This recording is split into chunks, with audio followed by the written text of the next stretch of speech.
고병수 신부님이 거창하게 이렇게 소개해 주셨는데요. 여러분들이 경사라고 느끼고 계시겠지만은 저는 지금 주교 흉내를 내느라고 발바닥에 땀이 나고 있습니다. 오늘 제가 가정과 영성이라는 제목으로 이렇게 주제를 부탁받았었는데요. 원래 사회교리 이렇게 학교에 이렇게 이 가정과 영성이라는 주제가 이렇게 본래 있는 것이 아니라 제가 주교 임명이 돼서 이제 고병수 신부님께서 이렇게 사회교리 시간 안에 또 신자 여러분들과 함께 이렇게 함께하는 시간이 필요하겠다라고 생각해서 저한테 이 주제에 대한 내용들을 이렇게 초대해 주셔서 다시 한번 감사드립니다. 제가 먼저 시작할 수 있는 것은 저한테는 여러 가지 컴플렉스가 있습니다. 그 중에 하나는 제가 어떤 개인적인 사석이나 자리에서 이야기 드린 것처럼 제가 고등학교 때 세례를 받았습니다. 그래서 항상 사제가 되기 전에도 또 사제가 되어서도 항상 저 마음 안에 맴들고 있는 것은 이렇게 자신 있게 어떻든 어릴 때부터 유아세례를 받고 온 신부님들보다 항상 부족하고, 그래서 그런 어떤 신앙에 대한 것들을 교리를 이렇게 당당하게 선포하고 전한다라고 하는 것이 저에게는 항상 짐이었고, 때로는 그러한 것이 저에게 십자가처럼 다가올 때가 많습니다. 오늘 역시 그러한 시간이기도 한데요.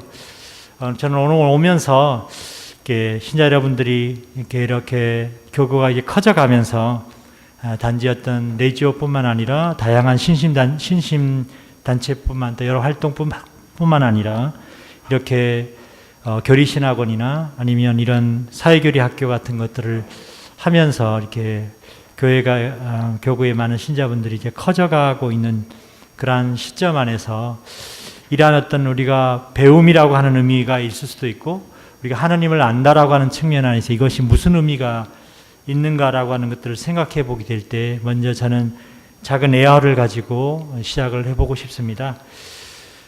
옛날에 이렇게 강나루에 한 사람이 그 시골 총구석에 이렇게 사람들을 이쪽에서 저쪽 편으로 실어 나르는 강태공이 있었습니다. 그래서 이 강태공은 오직 자기가 하고 있는 그 일을 통해서 돈을 많이 벌고 정말 뭔가 사람들로부터 이렇게 인정받는 사람이 되고 싶었습니다.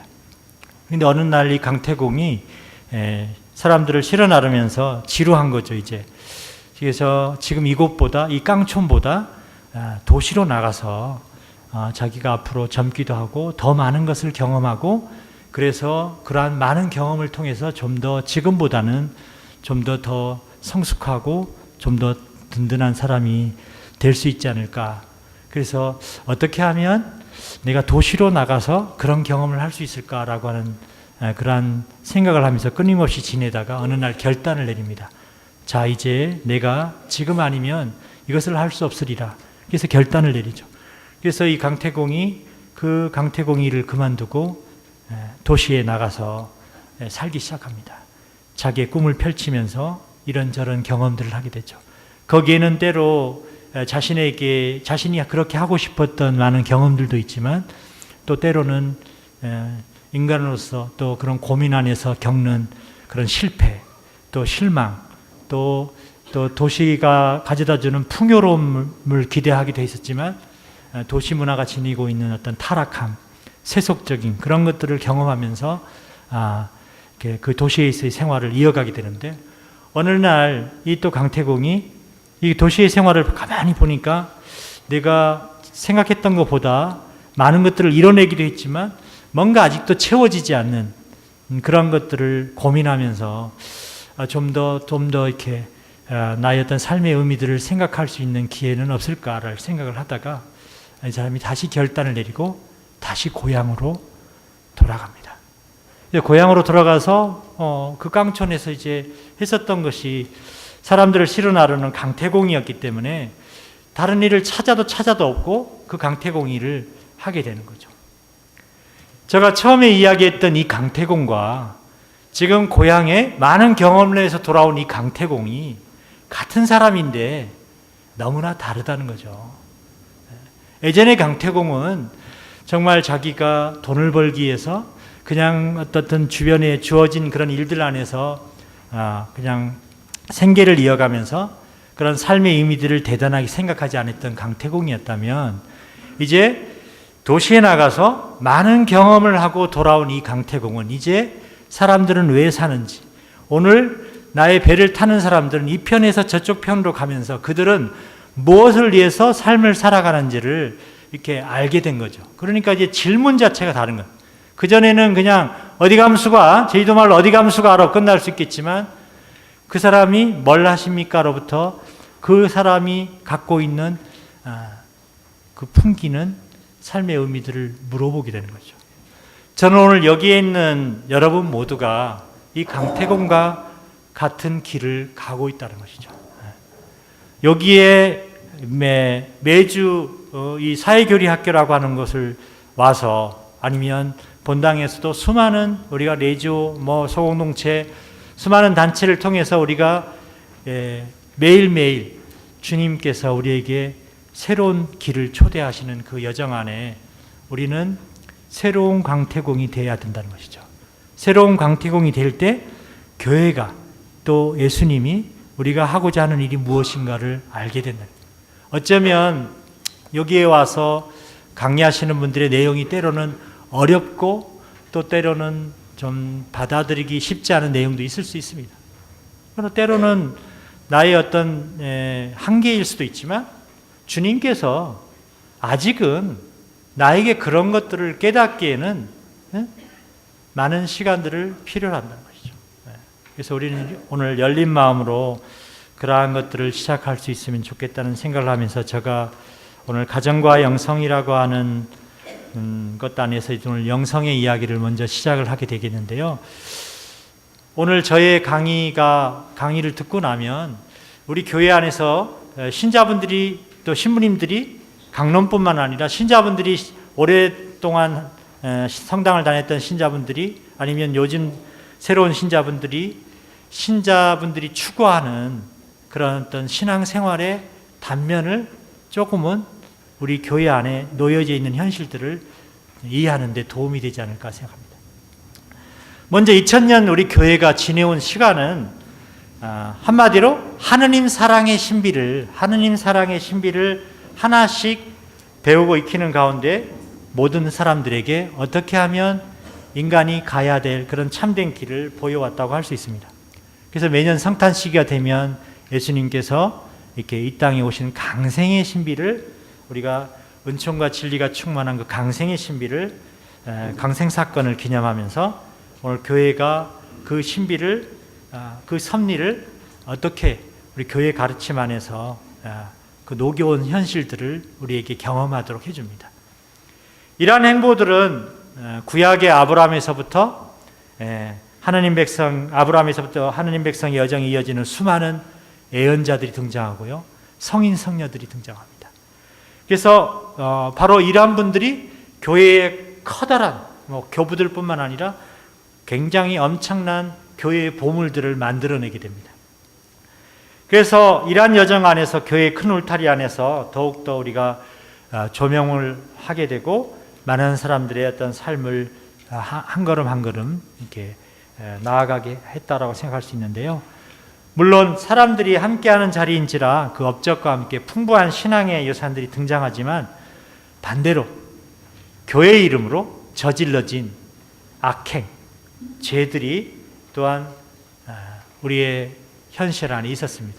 우리 제주도 같은 경우는 신축교황 같은 이재순환이라고 밖에서는 알려져 있습니다만은, 또 우리 세계사적으로는 십자가 이렇게 십자군 그 원정을 가가지고 다른 지역에 그리스도인이 아닌 이방인들을 향해 가지고 폭력을 행사하는 일들이 우리 교회 안에서 있어 왔거든요. 그래서 교황님이 2000년 대인년 때 그런 교회에서 잘못했던 것들을 이제 하나씩 기억하면서 희년을 맞아 가지고 세계를 향해서 우리 교회가 잘못해왔던 그런 것들을 용서를 청하게 되는 거죠. 우리가 알고 있는 제주도의 이제 신축교환이라고 알고 있는 이 시간에 그걸 할 수는 없겠습니다만은, 그 교회와 제주인들의 충돌, 제주인들의 이렇게 마찰이죠.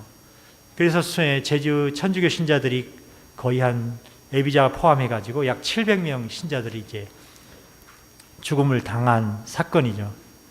그래서 이 사건을 바라보면서 우리 신앙인 편에서는 신자들이 많이 죽었구나라고는 안타까움도 있지만, 또 세상을 향해서 보면 우리가 그동안 세상을 향해서 그들을 자비와 사랑의 대상으로 바라보기보다는 우리와 뭔가 다른, 차별된, 그래서 폭력을 행사하면서까지라도 내가 갖고 있는 교회의 이름으로 그 그리스도의 가르침을 전하려고 했었던 그 경직된 역사가 있는 것이죠. 그 중에 하나가 우리 제주도에도 그런 신축교환이라고 하는, 그 안에 어떤 찬반, 그 안에 원인, 또 과정, 그걸 통해서도 수많은 물음을 우리가 생각할 수도 있는데, 그런 면에서 제가 이렇게 주교 서품 받으면서 신자분들에게 아니면 함께 하시는 분들에게 물음을 던졌던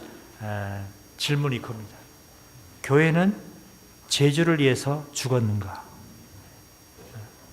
예전에 교회는 절대적이고 하느님 사랑으로 가득 찬 교회이기 때문에 교회가 행하는 일은 절대 실수가 있을 수 없다고 가르쳐 온 거예요. 그런데 세상이 너무 많이 바뀌다 보니까 정교하는 과정 중에 그런 폭력의 역사들이 있어 왔다는 거죠. 다시 말해서 이것은 그 당시 것만이 아니라 오늘도 마찬가지예요. 오늘날도 오늘 여러분들이 사회교리 학교 아니면 신앙생활을 우리가 하시는 여러분들이 신앙생활을 하면서 신앙이라고 하는 것들을 정말 잘 받아들일 필요가 있습니다. 제가 신앙이라고 하는 것들을 우리가 오늘날 몇천 년 지내온 하느님의 신앙의 진리를 얼마나 아느냐도 중요하지만, 이것을 다른 사람들에게 어떻게 표현하고 있는가라고 하는 것들도 너무 중요한 시대가 왔다는 거죠. 그러니까 예전에 모르겠습니다만은 본당마다 다르긴 한데, 본당 시민님이 강론대에 서가지고 욕을 한다? 옛날에는 들어줄 수가 있겠지만, 모르겠습니다. 때로는 신자들이 어떤 잘못을 해서 야단을 치고, 때로는 뭔가 신자들이 나아갈 어떤 방향들을 잘하기 위해서 화를 내고 하지만, 그리스도의 힘을 입은 사제잖아요. 그리스도의 영을 받은 사제인데 어떤 디테일한, 아니 좀 더 섬세한 신앙의 행위들을 할 필요가 있다는 거죠.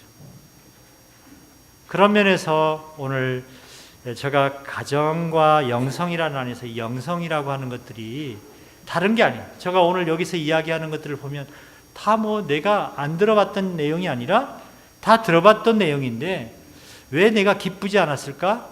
왜 우리가 행복하지 않을까? 왜 나에게 다가오는 십자가를 나는 끌어안기보다 왜 옆으로 째껴놓으면서 다른 사람들이 불편하게 한 것은 아닌지 생각해 볼 필요가 있다. 그러나 하나님께서 오늘도 이러한 역사 안에서 우리들에게 영원한 생명의 샘을 길어서 넘치게 당신의 사랑을 채워주고 계십니다. 그래서 교회에 대한 영성에 접근하기 전에 알아야 될 기초적인 것을 먼저 정리할 필요가 있는데요. 이 내용을 통해서 우리가 어떤 신앙생활에 이렇게 도움이 될 듯합니다. 그래서 교회에서 사용할 때 쓰는 표현 중에 영성이라는 게 있습니다. 영성. 이 영성이라는 표현이 안에서 영성이라고 하는 것이 뭐냐? 영성이라고 하는 것들을 정의하는 여러 표현들이 교회 안에서 여러 학자 또 여러 성인들이 표현되고 있지만, 저는 오늘 우리가 구체적으로 신자 여러분들과 영성을 근본적으로 생각하는 차원 안에서 영성은 한마디로 복음을 사는 방식입니다. 복음을 내가 사는 방식이라니까요. 복음에서 말하고 있는 내용을 내가 있는 그대로 잘 살려고 하는 방식을 영성이라고 합니다.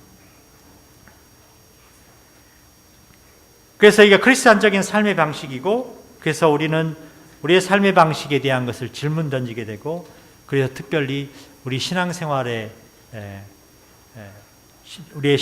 무엇을 의미하는지 묻게 됩니다.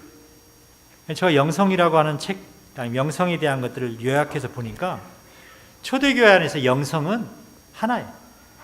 서로 간에 그리스도인들끼리 서로 간에 그리스도의 이름으로 서로 사랑하는 것, 이겁니다. 서로에게 모든 것을, 서로에게 내가 목숨을 내어줄 정도로 내가 가진 것을 상대방에게 전하려고 하는 거예요. 그것을 우리가 다른 표현은 하나님의 뜻을 산다, 하나님의 뜻을 실천한다라고 하는 것이죠. 그러나 복음을 사는 방식은 많습니다. 기도하는 방법도 있고 활동하는 방법도 있고 또 여러 가지 어떻든 교회에서 요구하고 있는 영성들이 수없이 많이 와 있었는데, 왜 영성이라고 하느냐? 다 하느님께서 우리에게 전해주셨기 때문에, 성령으로부터 우리에게 오시기 때문에 우리는 이걸 영성이라고 합니다. 성령께서 크리스찬들에게 어떻게 복음을 가르쳐 사는지를 가르쳐 줍니다. 그래서 그분이 이것을 설명하시는데요. 여러분이 복음에 보면 예수님께서 하늘에 오르기 전에 하신 말씀을 기억해 보면 됩니다. 예수님은 너희에게 모든 것을 말했으나 너희가 모든 것을 완전히 이해하지 못할 것이다. 그래서 너희에게 성령을 보내어 내가 말한 모든 것을 기억하게 할 것이다. 내가 한 말을 그분이 설명하시고 너희로 하여금 이해하게 할 것이며 그 말들을 살게 할 것이다. 그래서 하나의 영성이란 바로 성령인 것이고, 이분이 이제 복음에서 그런 말씀을 끄집어내 가지고 그 뜻을 깨닫게 해주고, 그리고 그런 것을 하나의 삶의 방식으로 초대하시는 거죠. 성서에 보면 많은 말씀들이 있습니다. 매 시대마다 성령께서 우리한테 필요한 말씀들을 하나씩 하나씩 끄집어냅니다. 많은 세기 동안 많은 영성들이 태어났습니다. 교회가 태어났던 초창기에는 많은 생활 방식, 많은 영성이 있지 않았어요. 오직 크리스찬 삶, 어떤 영성 자체, 다른 이방인들이 볼 때, 저 사람들은 그리스도인이구나, 그리스도인들은 저렇게 사는구나 라고 하는 징표, 표징이 보였거든요. 그게 서로 간의 사랑이에요. 예루살렘 초대교회를 보면 크리스찬, 초기 그리스도인들의 삶이 있었을 뿐 그 삶의 방식이 너무나 분명했기 때문에 다른 거로 크리스찬들은 이렇게 사는구나, 딱 분명하게 드러난, 뭔가 달랐다는 거예요. 예수님께서 지상에 오셔서 가르친 모든 것을 그렇게 그대로 살았습니다. 성삼위 안에 한 가지 방식, 서로 간의 사랑의 방법. 성부, 성자, 성령께서 사랑하면서 서로에게 자신을 선물한, 이거를 초기 교회 신앙인들이 체험한 거죠. 체험했기 때문에 그들이 삼위일체 교리를 온몸으로 받아들일 수 있었던 거예요. 그런데 우리는 거꾸로 성당에 와서 삼위일체 교리를 믿어야 됩니다 라고 이거를 받아들이고 나서 삼위일체 먹고 와, 계속 삼위일체에 대한 어떤 이미지를 가지려고 하니까 어려움. 그러니까 과제는 삼위일체가 여기 있는 분들이 이제 집에 가서, 성당에 가서 삼위일체를 사셔야 되는 거예요. 삼위일체의 교리를 지금도 교리의 어떤 지식으로서 생각하고 나면 나중에 여러분들이 지금뿐만 아니라 나중에 돌아가실 때까지 삼위일체는 여러분의 교리밖에 안 될 거예요. 삼위일체는 삶이 돼야 된다니까요. 매일 아침에 저희가 일어나 저희들 신부님들하고 이렇게 있는 안에서 제가 주교님을 보고 저를 보고 그 안에서 어떻게 해드리는 것이, 어떻게 하는 것이 우리 그 공동체 안에서 그런 약속이라는 게 있잖아요. 기도가 있고 미사가 있고 또 서로 배려가 있고, 거기에는 말이라고 하는 것들도 있죠. 말도 이렇게 우리 크리스찬들 같은 경우는 필요한 때 말을 해야 되는데, 예를 들어서 내가 그런 말을 해가지고 그게 어떤 주도권 안에서 상처를 준다. 아니, 상처를 주려면 좀 이렇게 그 사람이 잘 받아들일 수 있도록, 당신이 그걸 잘못했거든요 라고 잘 받아들일 수 있도록 이렇게 이야기를 할 수 있어야 되지. 예? 그냥 거의 가슴 심장에 상처를 주는 말을 해버린다.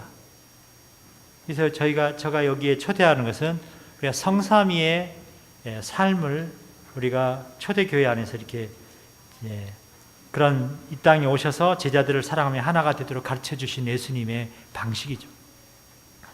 예루살렘 초대 신자들은 이것을 알았고 이게 복음적 삶이고 정말 성삼위와 예수님이 살아갔던 방법이고 거기에는 단 하나, 서로 간의 사랑과 일치.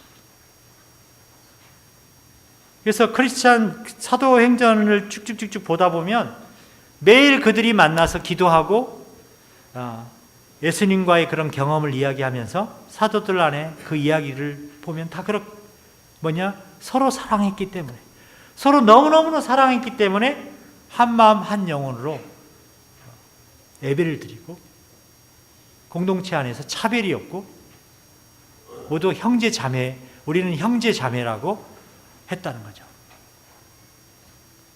초창기에는 많은 영성들이 있었던 것이 아니라 한 가지 영성, 하나의 삶, 서로 간의 사랑과 일치, 이거죠. 이 초대 크리스찬 마음 안에 성령께서 이걸 집중시켰습니다. 그러니까 초대교회 신자들은 모여가지고 예수님의 경험과 함께 서로 예수님이 사랑하라고 하니까, 발을 씻어주면서 사랑하라고 하니까 그걸 발을 씻어주면서 하는 사랑하는 그거를 하는 것만을 했다는 거죠.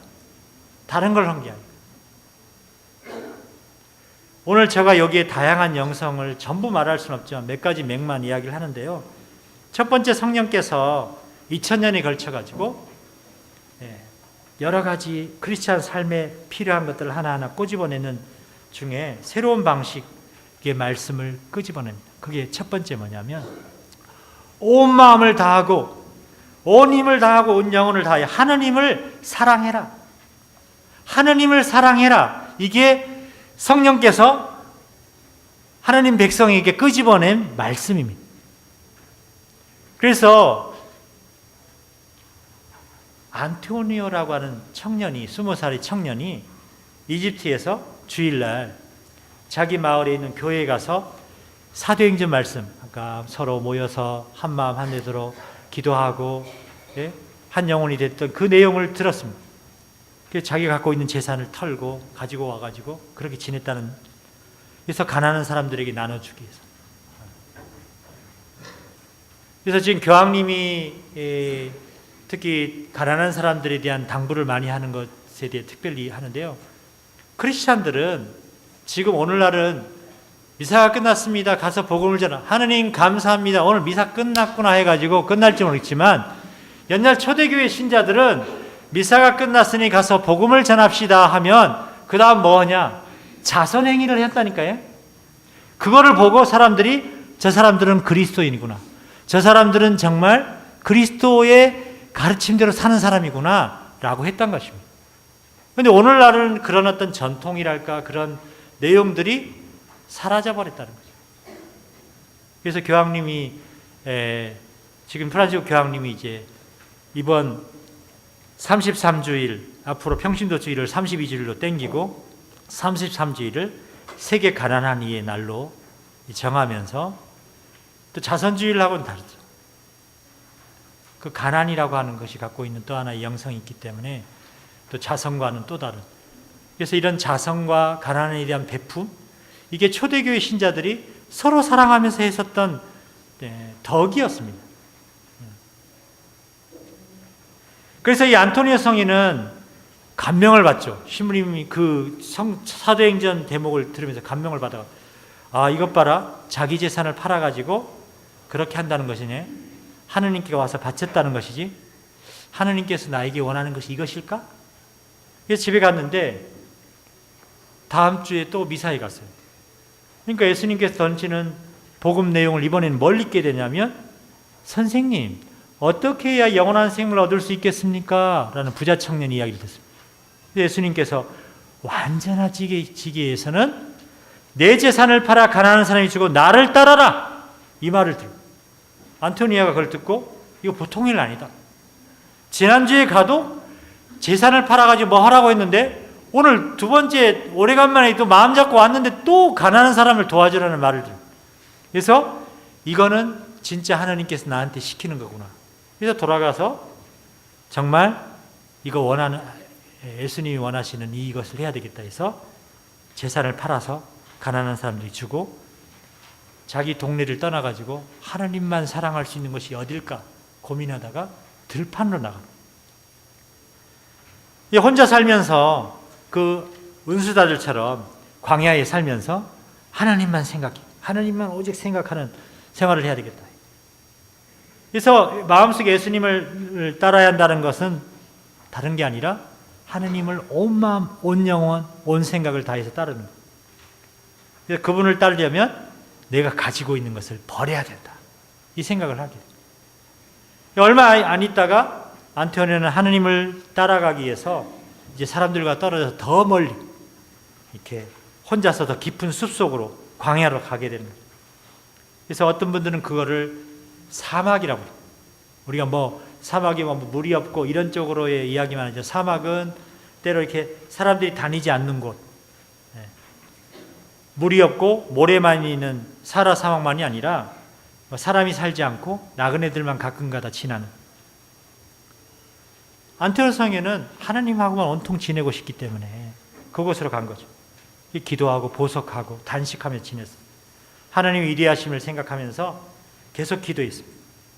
그래서 이러한 생활을 안토니 성인이 추구했는데, 이 안토니 성인과 같은 이런 삶을 살았던 사람들을 우리 교회는 뭐라고 불렀냐면 사막의 은수자, 사막의 은수자.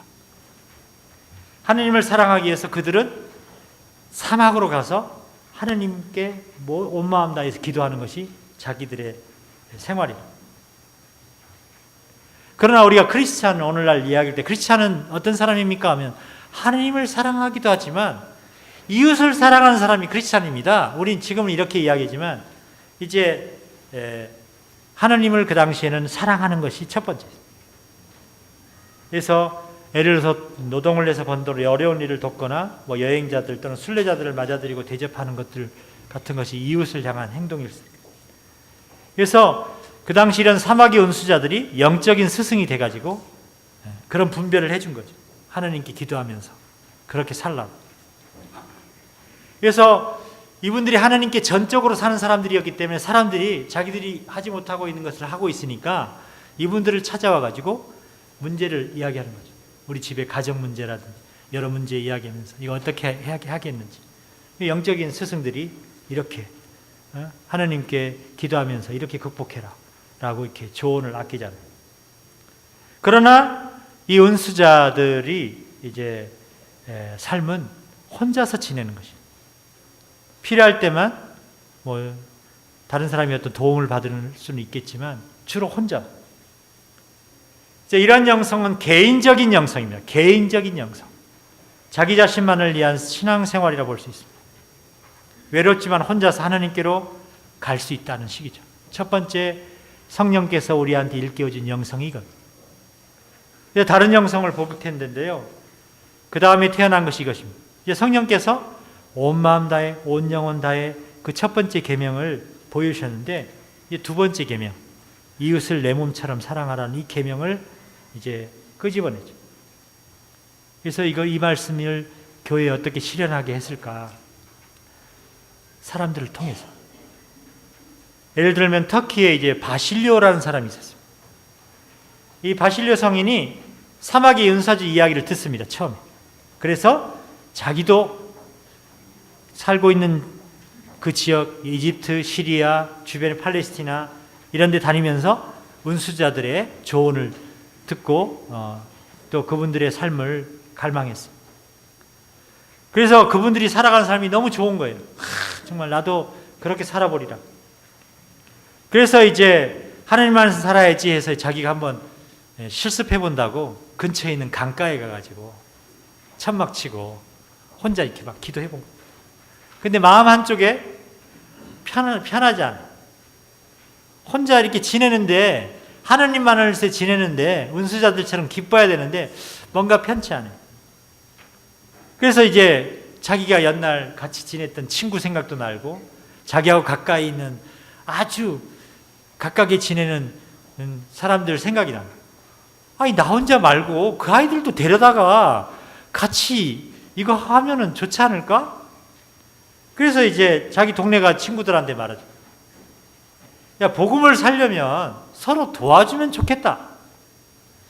내가 잘하는지 못하는지, 내가 지금 하느님께 이 몇 시에 일어나서 기도하는 것이 잘하는 것인지 못하는 것인지 알 수가 없다. 너가 있으면 내가 잘못할 때 너 잘못한 거야. 너 지금 잘못하고 있다라고 말을 할 수도 있고, 또 성서를 보니까 혼자서는 할 수 없는 말씀들이 너무나 많다고 느낀 거예요. 그래서 예수님이 잔치집에 가서 끝자리에 앉아라 이런 말을 하니까, 아니 혼자 있으면 끝자리가 어딨어. 그리고 같이 지내야 이렇게 상대방에게 양보할게 앉으십시오 라고 말도 할 건데, 또 서로 발을 씻어줘라 라는 말이 있는데, 아니 혼자인데 어떻게 발을 씻어줘. 둘이가 있어야 발을 씻어주지.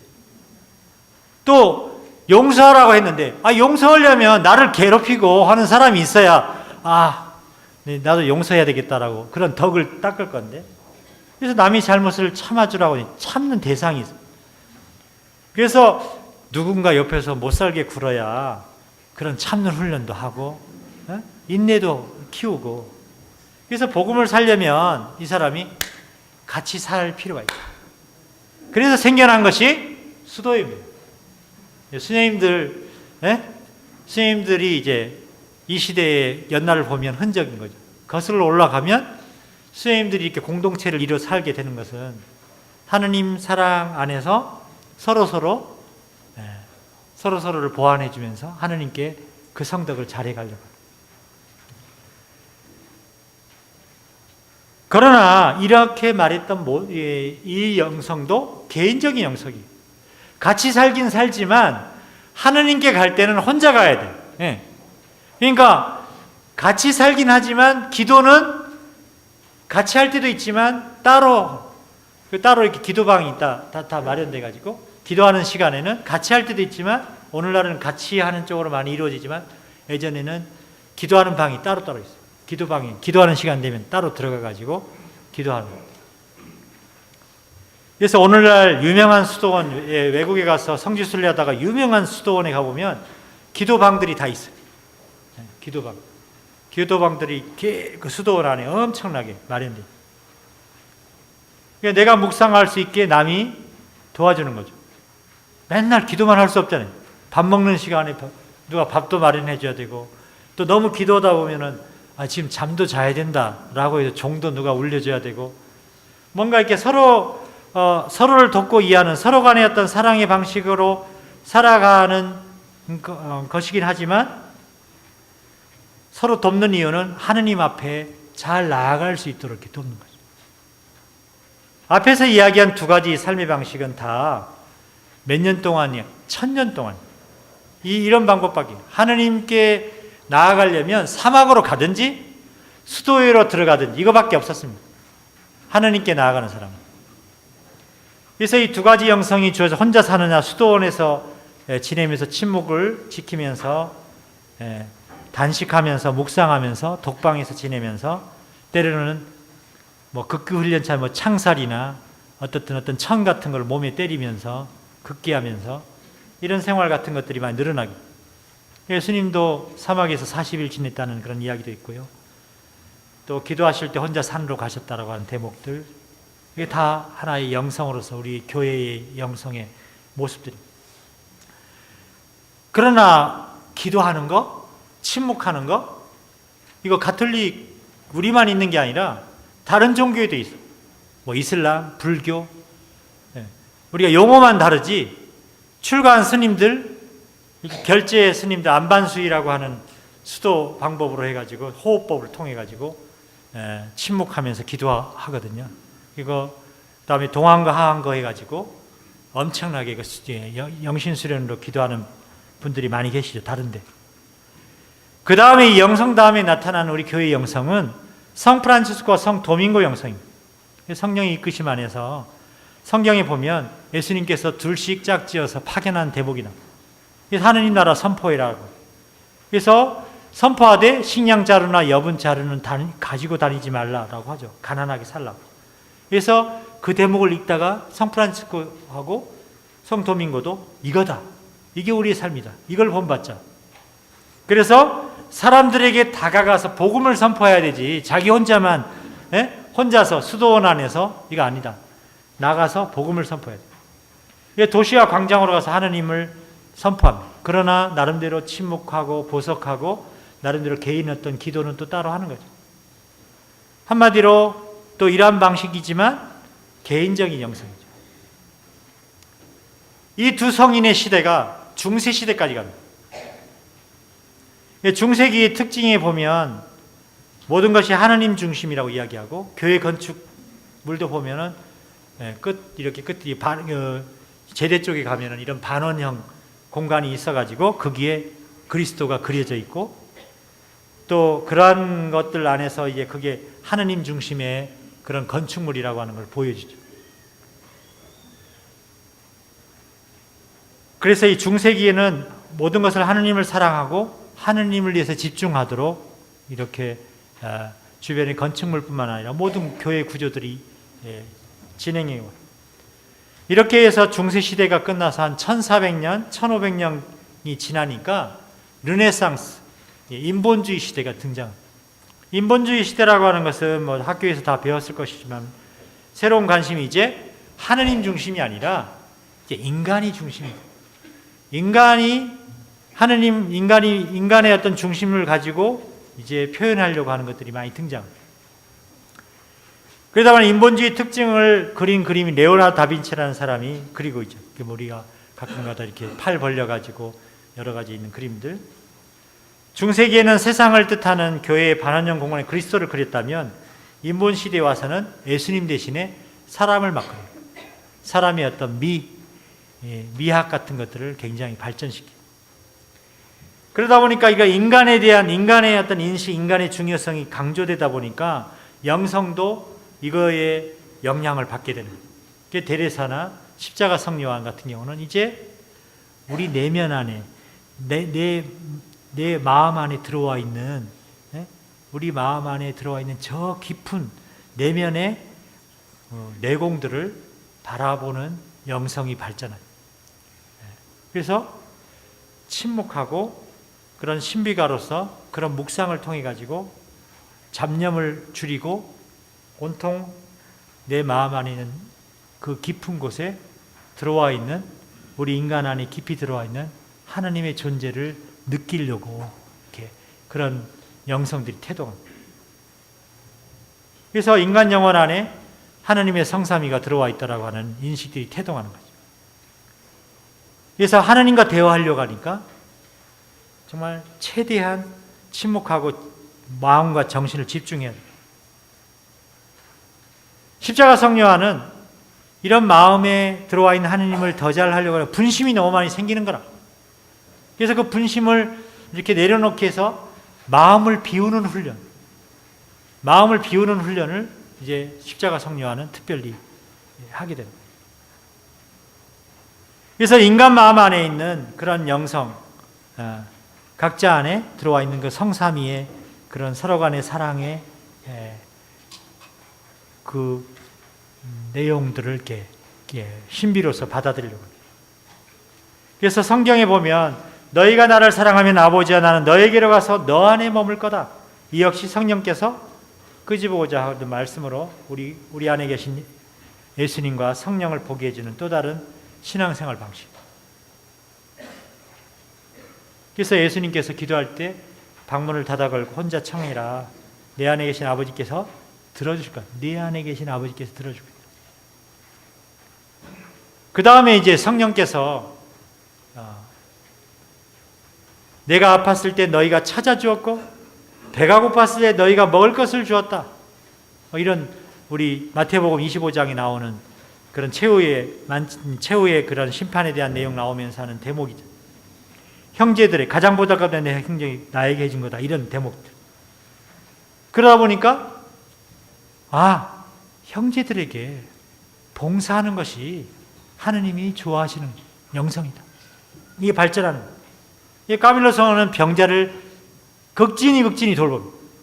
그 병을 앓고 있는 사람 안에 예수님께서 가장 보좌가 떴는 가장 가까이 있다고 느낀 거예요. 그냥 병자를 돌볼 때 예수님을 돌보듯이 한 거죠. 여기에 빈첸시오 성인도 마찬가지. 살레의 성녀와는 읽지도 쓰지 못한 거짓 소년들을 그렇게 돌봤다고. 이런 영성들이 계속 튀어나요. 이런 모든 말씀에서 이런 개혁들이 하나하나씩 일어나는데요. 그래서 우리의 어떤 성령께서 앞에 보시는 것처럼 개인적인 영성 안에서 계속해서 다른 방식으로 우리 개인이 하느님께 가까이 갈 수 있는 영성을 이렇게 다양하게 만들어 놓은. 그래서 수도에도 오늘날 이 앞에 말했던 영성에 맞게끔, 그 정신에 맞게끔 다양하게 스님들이 옷 복장뿐만 아니라 그분들이 추구하는, 그 창설자가 추구하는 영성의 중요한 핵심이 어디냐에 따라서 수도회가 다 틀리게. 그래서 이렇게 해서 교회의 영성이 흘러왔는데, 이제 교회에는 이런 영성만 있는 게 아니라 한국 교회뿐만 아니라 세계 곳곳에서 이제 선교뿐만 아니라 이렇게 복음 선포를 하다 보니까 그걸 잘 받아들이는 사람이 있는 반면 막 박해하고 못하게 하고 고문하고 이런 일들이 각 지역마다 선포되면서 예수님의 팔레스티나를 벗어나서 다른 지역에 가면서 그 문화하고 마찰되는 거죠. 그러니까 우리가 아까 처음 이야기할 때 신축교환도 제주의 문화하고 마찰이 된 거죠.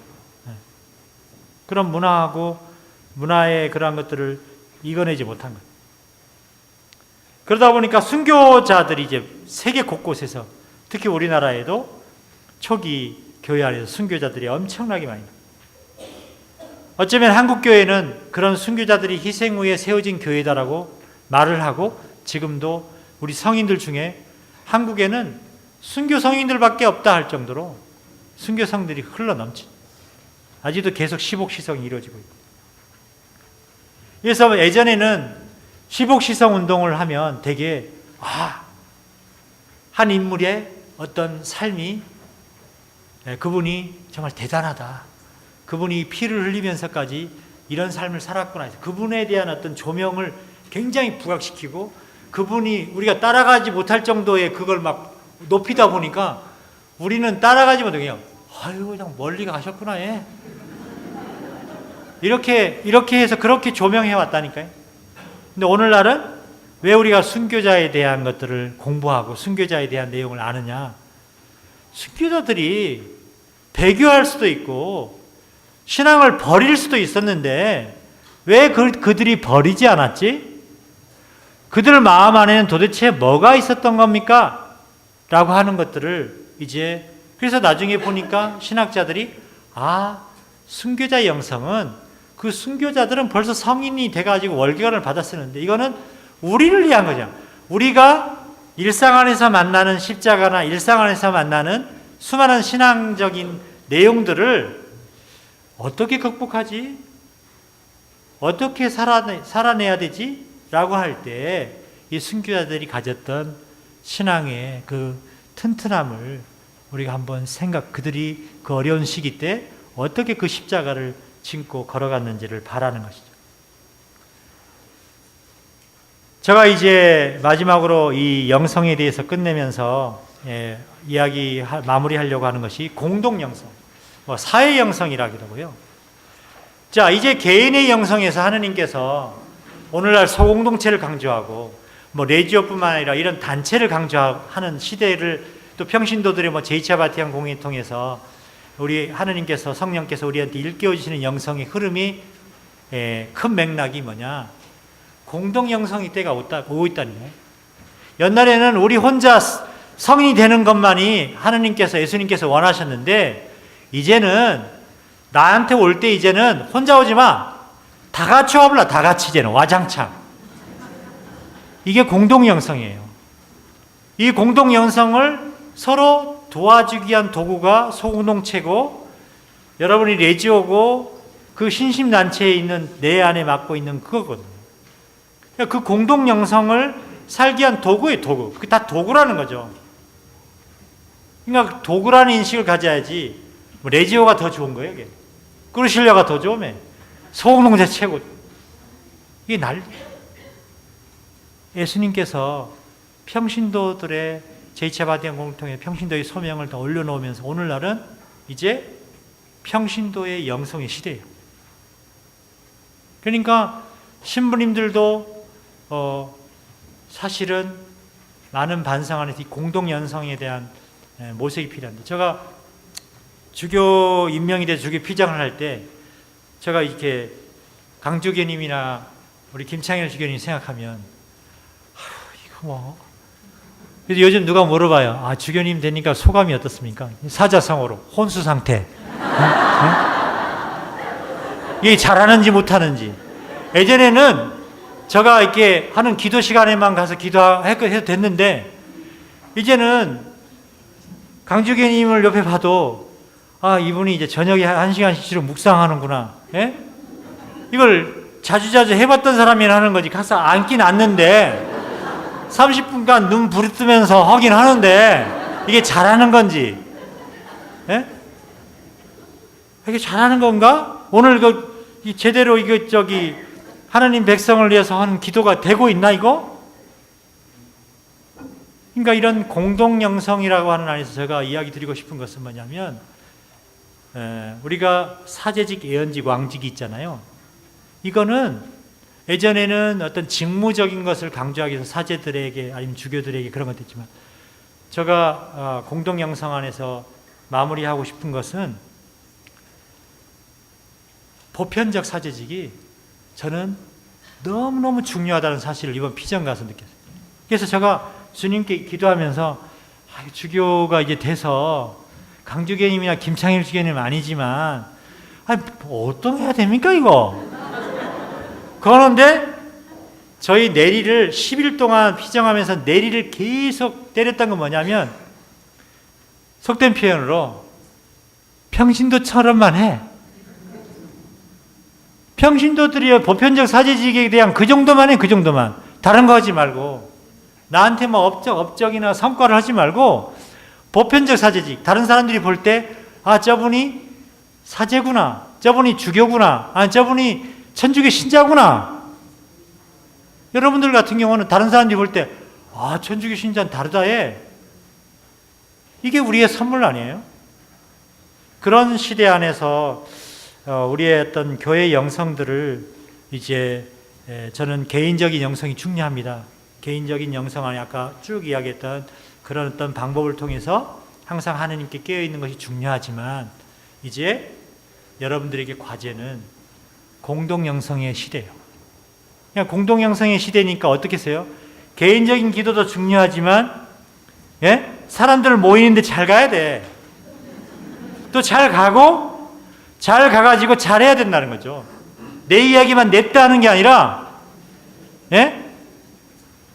오늘 이야기 저 사람 뭐 MC인가 잘 들어주고, 예? 소공동체 모임 여기 하는 분들도 사목국에서 소공동체 모임 이렇게 하십시오 하니까, 제가 볼 때는 딱 1시간이면 1시간만 딱 끝내, 두 사람만 이야기를 해도 딱 끝내주고, 뭔가 이렇게 서로가 편하고 서로 안에 이렇게 서로를 이해하는 안에서 그런 거로 가야 되는데, 우리 단장님은 한 번에 3-4시간 막혀요.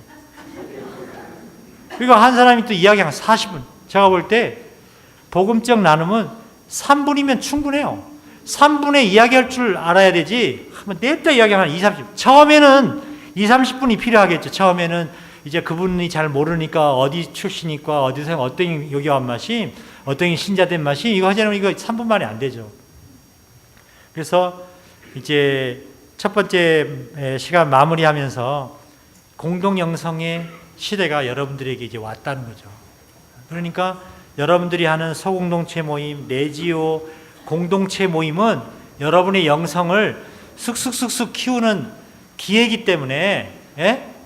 아이고, 오늘 밥방 못 가, 쿠다게 라고 하면은 은총이 덩어리가, 예? 쑥쑥 날아가는 거예요. 그 예수님 보러 가는 거잖아요. 예수님, 우리 안에 예수님, 우리 가운데 예수님 계신가? 그거 보러 가는 거죠.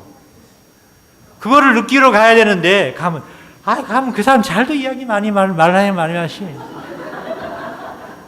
난 오늘 강 무슨 말 넣고 해? 오늘 강 막 멋지게 말해야 되는데.